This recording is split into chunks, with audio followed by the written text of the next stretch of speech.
ভাষাতে ও তোমার ওই হাসিতে ও চোখের ভাষাতে গাড়ি আমাকে দাও চালানোর জন্য, আমি দীঘা পৌঁছাবো তাই।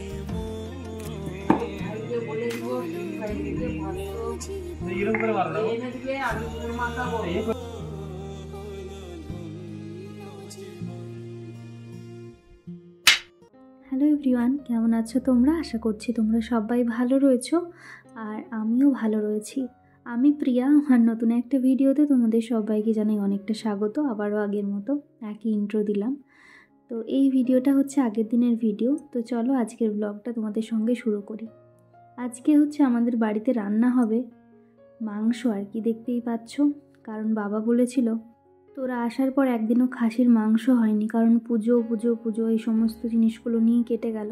তাই বাবা আর ও মিলে আজকে গিয়েছিল বাজারে, আর গিয়ে দেখো আমাদের জন্য নিয়ে এসেছে খাসির মাংস। আর আমরা না খাসির মাংস খেতে খুবই ভালোবাসি বলতে পারো। আর আমি তো সব থেকে বেশি ভালোবাসি, তোমরা জানো আমার যারা ভিডিও দেখো আমি তোমাদের সব সময় বলি যে খাসির মাংস হচ্ছে আমার সব থেকে ভালো লাগে। আর এই দেখো কি সুন্দর ঝাল ঝাল করে মশলাটা কষিয়েছি। আর কারা রান্না করতে ভালোবাসো অবশ্যই বলো, আমি কিন্তু রান্না করতে খুবই ভালোবাসি। আর ওইখানে যতই রান্না করি না এই স্বাদটা হয় না, কেন বলো তো? কারণ হচ্ছে এখানে তো উনুনে রান্না করি শ্বশুর বাড়িতে, আর আমি কোয়ার্টারে থাকলে গ্যাসে রান্না করি। তো সেই জন্যেই আর কি এই রান্নার স্বাদটাই আলাদা হয়। আর কি সুন্দর মশলাটা দিয়ে গন্ধ বেরোচ্ছিল, তোমাদেরকে যদি সামনে পেতাম তাহলে তোমাদেরকে দেখাতাম। তো এই দেখো মশলাটা এখন দিয়ে আর ভালো করে খাসির মাংসটাকে ঢেলে দিলাম। এইখানে বোধহয় 1 কেজির থেকে একটু বেশি খাসির মাংস ছিল, আমি জানি না, ঠিক বলতে পারবো না। আর আমার না মটন ফ্যাট খুব ভালো লাগে জানো তো, এই ফ্যাট খেয়েই তো আমি এত মোটাসোটা হয়ে গেছি। কিন্তু কোয়ার্টারে গেলে আমাদের মটনটা খুব কমই খাওয়া হয়। আর আগে যতটা আমার ওজন ছিল এখন তো তার কিছুই নেই। আগে আমি কত মোটা ছিলাম জানো? যদি আমার 2019 কি 2018 ছবি দেখতে তোমরা নিজেরাই অবাক হয়ে যেতে। তো চলো রান্নাবান্না করে আর রেস্ট নিয়ে একটু রান্নাবান্না করে রেস্ট নিচ্ছিলাম। আর ও গিয়েছিল মাঠে রানিং প্র্যাকটিস করতে। এবারে হয়তো বলবে যে দাদাভাই তো চাকরি করে, তাহলে কিসের জন্য আবার ছুটতে যাচ্ছে। আসলে ওই মানুষটা এমনই, বাড়িতে আসলে শরীরচর্চা প্রচুর পরিমাণে করে, খেলাধুলা নিয়েই ব্যস্ত থাকে। আর এইদিকে আমি চালতার আচার বানাবো বলে আর কি বাড়ির থেকে চালতা নিয়ে এসেছিলাম, আমার বাড়ির থেকে মানে আমার বাপের বাড়ির থেকে। তো সেগুলোকে সিদ্ধ করেছিলাম। আর দেখো অনেক কপাল করে এরকম একটা মানুষ পেয়েছি যে কিনা আমার কষ্ট হচ্ছে দেখে চালতাগুলোকে নিজেই থেতো করছে। আসলে আমি চাই জানো তো, আমার না কারোর প্রতি কোনো হিংসা নেই, কিন্তু আমি চাই যে প্রত্যেকটা মেয়েই যেন একটা ভালো হাজব্যান্ড পায়। কারণ আমি আমার হাজব্যান্ডকে দেখেছি, এই মানুষটা আমার জন্য সব কিছু করতে পারে, সত্যি কথা বলছি। আমার শখ পূরণ থেকে শুরু করে সব কিছু। তাই আমার ফ্রেন্ড সার্কেলে যারা আছে বা যাদের সঙ্গে আমার ভালো বন্ডিং, তারা আমাকে একটা কথাই বলে যে অনেক কপাল করে তুমি এরকম একটা হাজব্যান্ড পেয়েছো। তো ওই জন্য আমার মানে সত্যি খুব ভালো লাগে আর কি। তো দেখো চালতার আচারটা হয়ে গিয়েছে রীতিমতো। আর এর মধ্যে এখন ভাজা মশলাটা অ্যাড করে দিলাম। আর রেসিপিটা তোমাদের সঙ্গে কি শেয়ার করব, আমিও ইউটিউব দেখেই বানিয়েছি, কিন্তু হ্যাঁ ইউটিউব দেখে বানালেও কিন্তু দারুণ হয়েছে খেতে। আর দেখো কত সুন্দর লাগছে দেখতে। আর তোমাদের তো বলাই হয়নি, কাল আমরা বেরোচ্ছি দীঘাতে, তো তোমাদেরকে সমস্ত কিছু বলবো। আর দীঘাতে গিয়ে কিন্তু আমার দেখা হয়েছিল পূজার সঙ্গে। যারা ইউটিউবে মানে ভিডিও দেখো তারা জানো যে পূজাকে, তো পূজার সঙ্গে দেখা হয়েছিল। মেয়েটা খুব ভালো আর আমার সঙ্গে খুব ভালো বন্ডিং ওর, মানে খুবই ভালো মেয়ে, এক কথায় বলতে গেলে খুবই ফ্রেন্ডলি। তো তোমাদের সঙ্গে পরপরে সব ব্লগগুলো শেয়ার করব, তোমরা দেখতে পাবে। তো চলো আজকে আবার প্যাকিং করতে হবে, তার কারণ কি বলো তো, দীঘা যাব, আবার বাইকে করে যাব আমরা দীঘা। বাড়িতে আজকেই বললাম। আর অন্য ফ্যামিলি হলে কি বলো তো, পারমিশন দিত না, কিন্তু আমার শ্বশুরবাড়ির লোক এমনই, মানে তাদেরকে কিছু বললে তারা সঙ্গে সঙ্গে পারমিশনটা আর কি দিয়ে দেয়। কারণ তারা কখনো কোনো জিনিসে বাধা দেয় না, জানি না কেন। আমার মনে হয়েছে সত্যি এরকম শ্বশুরবাড়ি পেয়েছি, অনেক ভাগ্য করে পেয়েছি। নইলে সঙ্গে সঙ্গে শুনলাম যে বাবা মা আমরা দীঘা ঘুরতে যাব, আর তারাও কিন্তু মানা করলো না, তারাও রাজি হয়ে গেল। যেমন কথা তেমন কাজ, পরের দিন সকালবেলা বেরিয়ে গিয়েছি আর কি দীঘা যাওয়ার জন্যে। তো দেখো এখন যাচ্ছি আমরা। তো বাইকে করে এই লং ড্রাইভ যদি বলতে হয় একেই বলতে হবে, কারণ আমার শ্বশুরবাড়ি থেকে মানে ঘাটাল থেকে দীঘা কতটা দূর তোমরা তো জানো। তারপর বাইকে করে যাওয়া মানে সত্যি তোমাদের দাদাভাই কখনো এতটা বাইক চালায়নি না, আমি এতটা বাইকে করে কোথাও গেছি। কারণ আর জানো তো মানে এটা হচ্ছে আমাদের বিয়ের আগেই বলো কি বিয়ের পরেই বলো, এটা হচ্ছে ফার্স্ট লং ড্রাইভ। মানে লং ড্রাইভ কোনটাকে বলে, যেখানে তোমাকে 5-6 ঘন্টা কি আরও বেশি ড্রাইভিং করতে হয়, মানে বাইক চালাতে হয়, তো সেটাকেই লং ড্রাইভ বলে। তো আমার খুব ইচ্ছা আছে যদি কখনো মানে অনেক ভালো গাড়ি কিনতে পারি তো তখন আমরা মিলে যাব আর কি, সবাই পরিবারের সবাই মিলে যাব, মানে এটা ইচ্ছা বলতে পারো। সেখানে আমার দাদু দিদা থাকবে, আমার শ্বশুর শাশুড়ি ননদ নন্দাই ভাগনা সবাই থাকবে। ইন ফিউচার যদি আমার বেবি হয় তখন সেও থাকবে। আসলে আমার ইচ্ছেগুলো এরকমই, আর সবাইকে নিয়ে লং ড্রাইভে গেলে কত মজা হবে বলো তো। ইচ্ছে আছে, জানি না কটা কি পূরণ হবে, জীবনে তো অনেকগুলো ইচ্ছে থাকে না মানুষের, এবারে কটা পূরণ হয়। কিন্তু হ্যাঁ, আমরা আমাদের ইচ্ছেটাকে বা স্বপ্নটাকে পূরণ করার জন্য কি করতে পারি বলো তো, চেষ্টা করতে পারি। আর সত্যি কথা বলতে কি জানো তো, অনেক কপাল করে একটা মানুষ পেয়েছি যে জীবনে আমার খারাপ সময় পাশে তো ছিলই, আর ভালো সময়গুলোতেও পাশে ছিল। তো এই মানুষটার হাত ধরেই আমি পুরোটা জীবন কাটাতে চাই। আর আমি চাই যতই ঝড় ঝাপটা আসুক যেন এই মানুষটা আমার হাতটা ঠিক শক্তভাবে ধরে থাকে যেমন আগে ছিল। তোমরা আমার জীবন সম্বন্ধে কতটুকু জানো বলো, কিন্তু একটা সময় আমার জীবনে এমন কেটেছে শুধুমাত্র এই মানুষটার জন্যেই আমি বারবার বলি বেঁচে ফিরেছি আমি। কেন বলো তো, কিছু কিছু মানুষ থাকে না যারা কখনো মানুষের ভালো দেখতে পারে না, তারা মানুষের ক্ষতিই করতে চায় সব সময়। তো তেমন 1-2 জন ছিল আমার জীবনে তারা আমার ক্ষতিই করতে চেয়েছিল কিন্তু পারেনি। আর আমি চাই তারা সব সময় ভালো থাকুক, কারণ আমার যে ক্ষতি চাইছে সেই খারাপ থাকুক আমি কখনোই চাই না।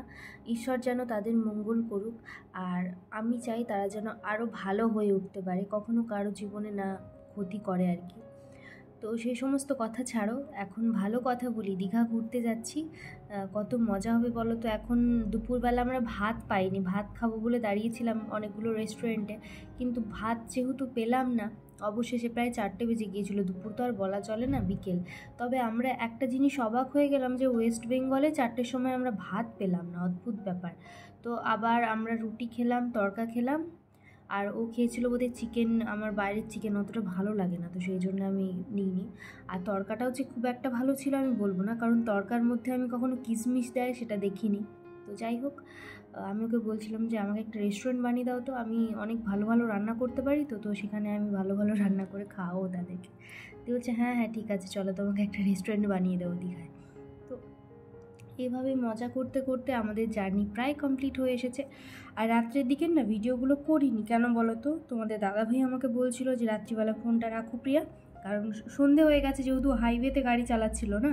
তো সেই জন্য আমারও পার্সোনালি মনে হলো যে না, এখন গাড়িটা চালাচ্ছে যেহেতু ও অন্ধকারে, আমিও চোখ কানটা খোলা রাখি।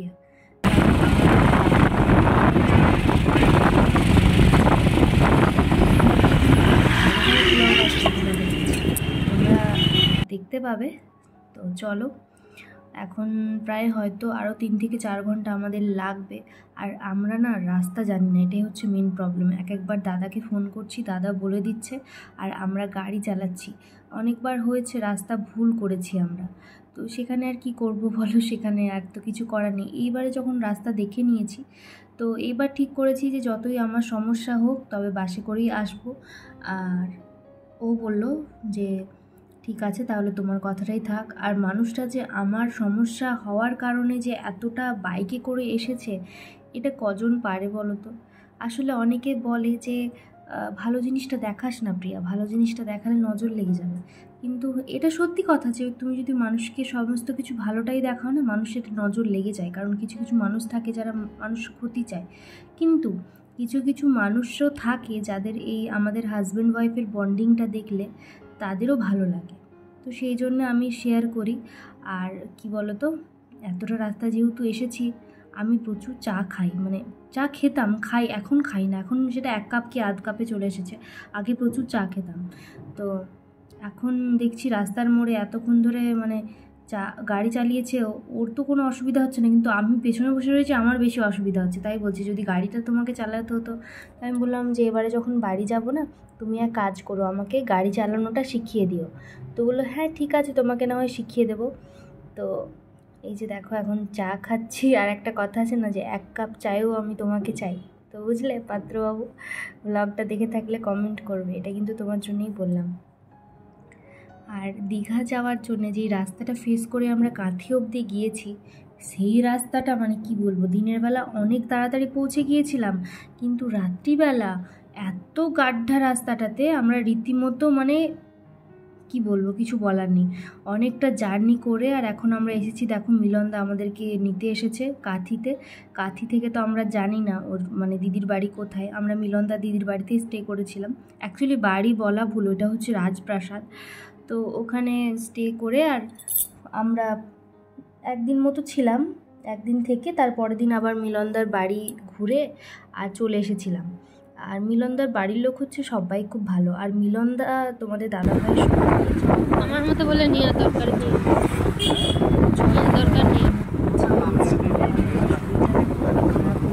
মিলন তো জানে না করছে, ও না সেখানে হয়তো এর থেকে আরও আগে পৌঁছে যেতাম।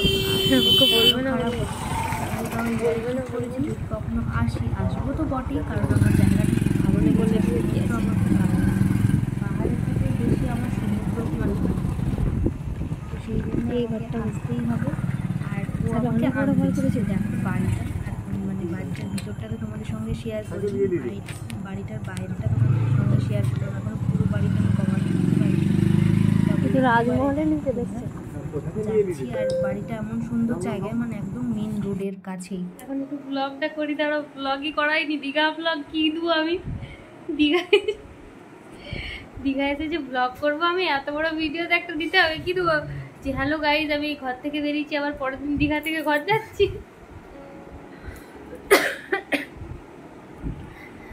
তো এখন কটা বাজছে দাঁড়াও দেখি, এখন বাজছে 8:47। তো এখন আমরা কোথায় আছি গো?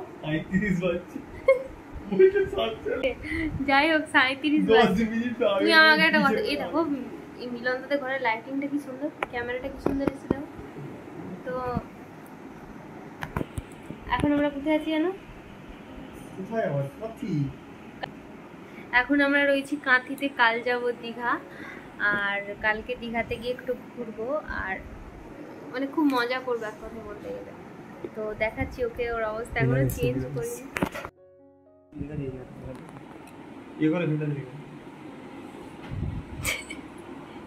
তুমি ঘুরবে,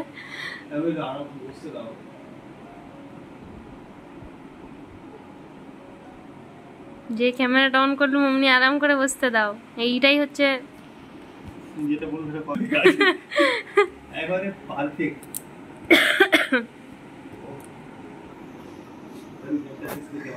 ও গাড়ি চালিয়ে টায়ার্ড হয়ে গেছে, আর আমি গাড়ির পিছনে বসে টায়ার্ড হয়ে গেছি।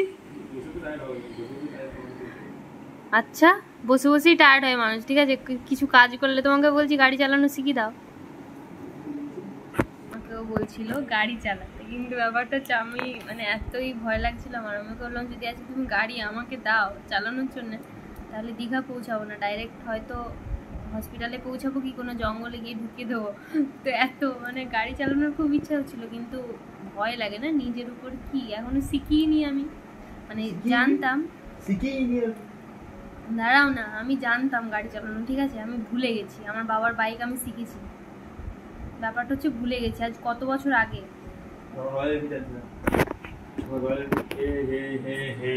শরীরটা বেশ ভালোই ছিল, কিন্তু হঠাৎ করে আবার খারাপ হয়ে গেল আর কি।